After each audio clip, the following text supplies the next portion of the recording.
Welcome back to the Navy Sports Magazine. Yes, we still have some athletes that are still competing out there. Great sight, certainly under the circumstances over the last year and a half. ICSA championships coming up this week right here in Annapolis for our Intercollegiate Sailing team. Gray Benson joins us right now. And Gray, just the fact that you all still have a chance to compete right now for you and your teammates, what is that opportunity like given what the last year and a half has given us? Yeah, we are absolutely stoked that we're able to have a nationals and host a nationals. We didn't know that this was going to happen for a long time. We worked really hard all fall and all spring, hoping that a nationals was going to happen, but with no guarantees. So we are all super stoked that we get to compete at a national level and that we get to host a regatta here in Annapolis. Any sense of a home course advantage for you guys being able to do it right here in Annapolis? It's definitely nice being able to race where we sail every single day. But all the other teams that are coming have also sailed here before. So I don't think we're going to hang our hat on any home court advantage, but we're happy that it's here in Annapolis. Obviously a local guy from the Eastern Shore from over there in Oxford. The fact that, you know, you're basically getting your academics and obviously having an outstanding chance to pursue sailing here at the Naval Academy and really have a sense of being so close to home. What has it been like for your first few years here at the Naval Academy, being able to do that? Yeah, it's been really nice being able to pursue academics and pursue athletics, and also having my family so close and being able to go home and bring friends home and have them come out and support us at regattas. I'm lucky enough that my parents come to most of our home regattas, so that's super nice. And you know, the sailing team's been amazing to me. The Naval Academy's been amazing to me. Yep. Obviously, being Oxford is on the water, I assume being on the water has been something that's been part of your life. When did you start to get into sailing, and when did you realize that, you know, hey, maybe this was a terrific vehicle, you know, to getting obviously one of the top educations in the country here in Annapolis? Absolutely. I started sailing probably when I was around 6 years old, and then it wasn't until probably eighth grade that I started getting pretty competitive with it. And then I sailed all throughout high school competitively, both at the high school level and over the summer on like the sailing equivalent of a club team. And then had the amazing opportunity to come here and be on the Navy sailing team and go to the Naval Academy. So I've been sailing for a while.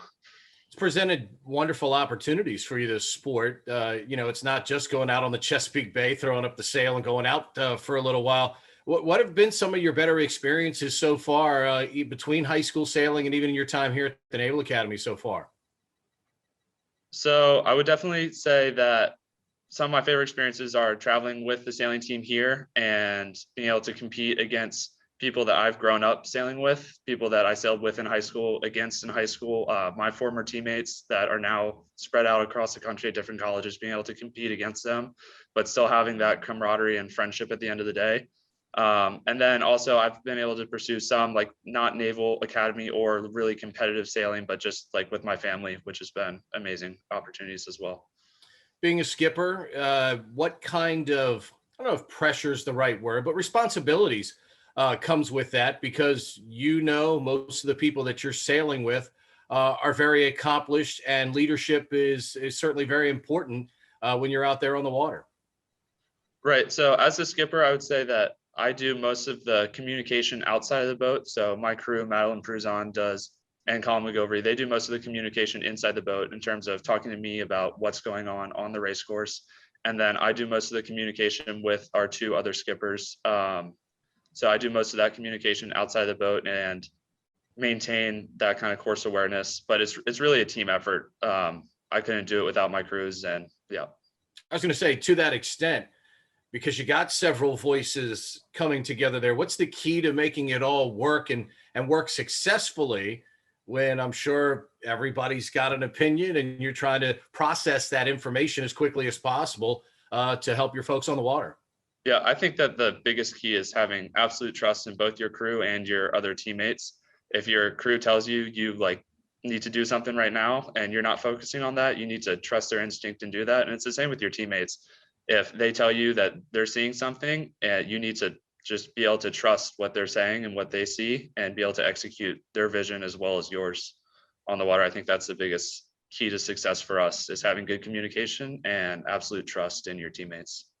Have you ever taken a ride across the Oxford Ferry over there? I have, the Oxford Bellevue Ferry. Yes, no doubt. I did that probably several years ago, and I would encourage anybody that goes over to the Eastern Shore, if you're just looking to do something a little bit different, you can right around between I don't know, Queenstown and Easton. You venture off to the right there and follow the signs. You'll be able to take a nice little ride. Let me ask you this: what for you all as a crew coming up this week? What has to happen for you all to find maximum success coming up Wednesday and Thursday?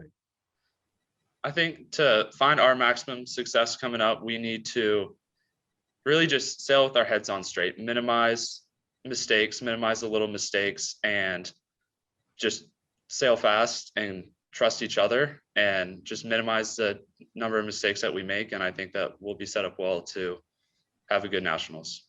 How much pre-planning do you do looking ahead at potential, weather, winds, things of that nature? How much of that preparation ahead of time do you all do here? So as a team, all the different sailors on our team will kind of just like look at the weather periodically throughout the week, kind of thinking, oh, it's going to be like a windier event or it's going to be a lighter event. And then usually the night before the event and the morning of, our coaches will give us like a little bit more in-depth, like, hey, this is what you should be expecting tomorrow. But often that weather forecast from the night before is vastly different than what we see when we show up to the venue on the first day of the regatta. And then we'll have that kind of forecast from the morning in the back of our head, but it's not really anything we pay a ton of attention to. It's kind of more focusing on the conditions that are present like at the time versus what we think like or are hoping is going to happen later.